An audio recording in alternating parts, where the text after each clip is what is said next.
एक और दिन, एक और तनाज़ा। बांग्लादेशी ऑलराउंडर शकीब अल हसन ने जेंटलमैन्स गेम को एक और दाग लगा दिया। इस बार उन्होंने पिंडी टेस्ट के 5वें दिन रिजवान की तरफ जिस तरह गेंद उछाली, मतलब क्रिकेट में अगर ये जेंटलमैन्स गेम कहा जाए तो यकीनन इसके अंदर शकीब अल हसन का कोई काम नहीं है।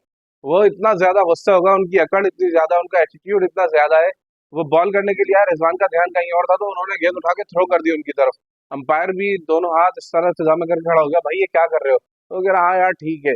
मतलब एक तो हमारे रिजवान भी बहुत बड़े अदाकार हैं, अक्सर उनको क्रैम्स पड़ते रहते हैं, वो इस बात का खुद भी एतराफ कर चुके हैं कि some time acting some time crams. मतलब उनकी अदाकारियां खत्म नहीं होती तो सामने वाली टीम को तो भाईजान गुस्सा आना ही है ना। और सामने अगर शकीब अल हसन जैसा खिलाड़ी हो तो फिर तो आपको पता ही है कि वो पहले से ही इतने बदनाम जमाना क्रिकेटर है। इंडिया के श्री शांत थे, वो भी बड़े बदतमीज खिलाड़ी थे। लेकिन शकीब अल हसन का जो लेवल है, मेरे ख्याल में वहां तक आज तक कोई क्रिकेटर पहुंचा ही नहीं था। शकीब अल हसन का भी पिछले दिनों भी तनाजा था, आपको याद होगा। G20 पे बंगला टाइगर्स के कप्तान थे ये। इनको वहां पर एलिमिनेटर मैच के दौरान बारिश की वजह से मैच नहीं हो पा रहा था। इतना भी नहीं हो सका कि 5 ओवर का भी मुमकिन हो पाए, तो अंपायर्स ने फैसला किया ऑफिशियल से मिलकर कि सुपर ओवर करा के मतलब इसका रिजल्ट निकाला जाए। लेकिन शकीब अल हसन वहां पे भी अपनी जिद पर अड़ गए थे और उन्होंने खेलने से साफ इनकार कर दिया, टॉस तक करने नहीं आए। तो फिर मुखालिफ टीम को वॉक ओवर देकर उन्हें सेमीफाइनल में एडवांस कर दिया गया, या आप कह सकते हैं प्ले ऑफ मरहले में। अच्छा जी, ये साकिब अल हसन की कोई पहले दूसरे तनाज़े नहीं है। इससे पहले 2008 की अगर मैं बात करूं, 2008-10 में न्यूजीलैंड का दौरा था। वहां पर शकीब अल हसन 92 पर बैटिंग कर रहे थे। तो साइड स्क्रीन के पास एक मैच ऑफिशियल जो था, अंपायर कह सकते हैं आप उसको, ग्राउंड स्टाफ का बंदा, उनमें से कोई गलती से साइड स्क्रीन के पास आ गया। वहां पे शकीब अल हसन को इतना गुस्सा आया कि वो पिच छोड़कर सीधा साइड स्क्रीन तक पहुंचे और वहां पर जाकर बैट दिखाया उसे, जो ग्राउंड स्टाफ का बंदा था, और उसको मारने की धमकी दी। यही नहीं रुके, उसका मुगल्लिजात भी बकी।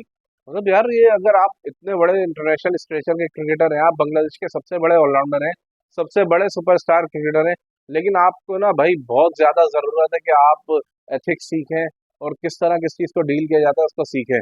उसके बाद 2018 में भी इनका एक तनाजा था, तो श्रीलंका और के खिलाफ मैच था, वहां पर अंपायर नो बॉल का कोई मसला हुआ था। तो शकीब अल हसन वहां पे पहले अंपायर से उन्होंने तल्ख कलामी की।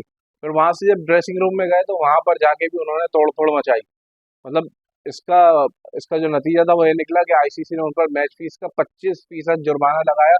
लेकिन मेरे ख्याल में उन पर पाबंदी लगनी चाहिए थी इस तरह की हरकतें, क्योंकि ये अक्सर बचते रहे इन चीज़ों में से, इसलिए ये मुसलसल तवातुर के साथ ये चीज़ें दोहराते रहते हैं। 2019 में फिर इनको एक बुकी ने अप्रोच किया। जो आपको पता है कि आईसीसी लॉ में अगर आप तक कोई पहुंचे तो फौरन एंटी करप्शन से आप राब्ता करें। लेकिन शकीब अल हसन ने ऐसा नहीं किया। जो फिर इल्ज़ाम साबित हुआ तो उन पर 2 साल की पाबंदी लगी, जो 2021 तक शकीब अल हसन फिर बांग्लादेश की नुमाइंदगी नहीं कर सके थे।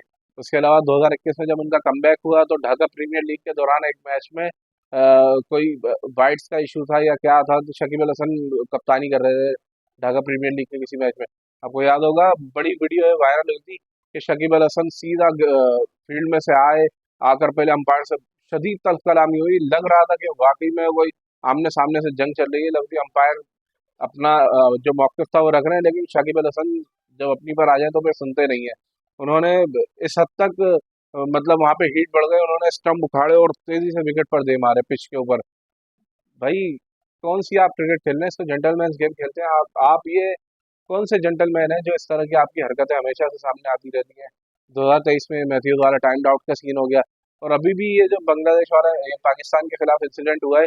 हालांकि रिजवान की गलती थी कि वो पीछे फाइनल की तरफ मुड़ के देख रहे थे और कीपर से या पता नहीं किससे क्या कह रहे हैं। एक तो वो अदाकार बहुत बड़े हैं भाई, उनका भी पता नहीं चलता कब क्या करने वाले हैं। तो शकीब अल हसन को गुस्सा आया, लेकिन फिर भी इतना ज्यादा नहीं होना चाहिए था कि आपने गेंद थ्रो कर दी उसको, और अगर थ्रो भी की थी तो भाई मुंह पे ही मार देते, फिर रहता ही नहीं फिर कुछ।